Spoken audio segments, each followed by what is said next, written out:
magluto tayo ng simpleng ulam. Ayan. Hulaan nyo guys kung ano ito.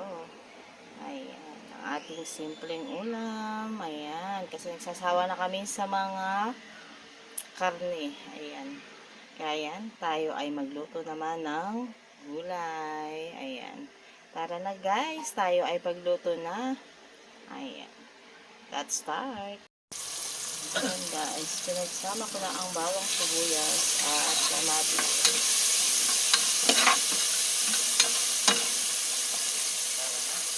Ayan, tapos lagyan na natin ng sardinas. Napakasimple lutuin, pero masarap. Ayan guys, masarap siya, promise. Favorite to ng bunso ko. Ayan guys. Masarap siya. Takpan natin guys. Guys, ayan. Kumukulo na siya. Ilagay na natin ang sili. Tatigan natin ng konting tubig. Tapos ilagay na natin yung pakuluin lang natin. Para ilalagay natin yung gulay. Ayan. Ayan guys. Kumukulo na siya. Ayan, lagay na natin ang gulay.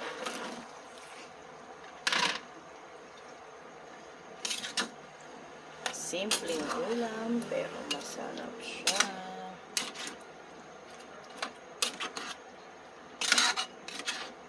Ayan.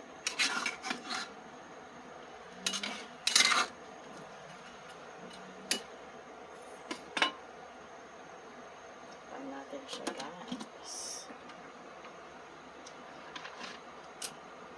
Guys, kumukulo na.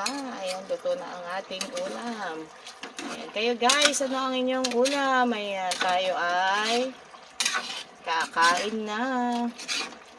Ayan, magsandok na tayo ng kanin at tayo ay kumain na. Ayan, ganyan lang kasimple ang pagluluto. Di ba po ba? Napakabilis. Harap. Ayan, yan po ang aking favorite ng anak. Ayan, ligyan po natin ng konting seasoning.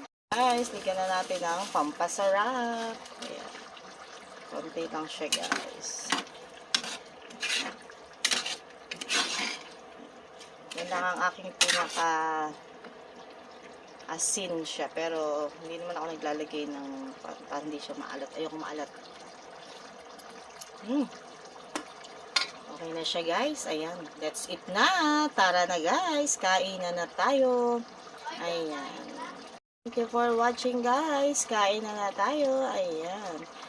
Comment nyo nga po kung taga saan kayo at kung hanggang saan nakaabot ang aking video. Ayan guys. Bye bye. See you.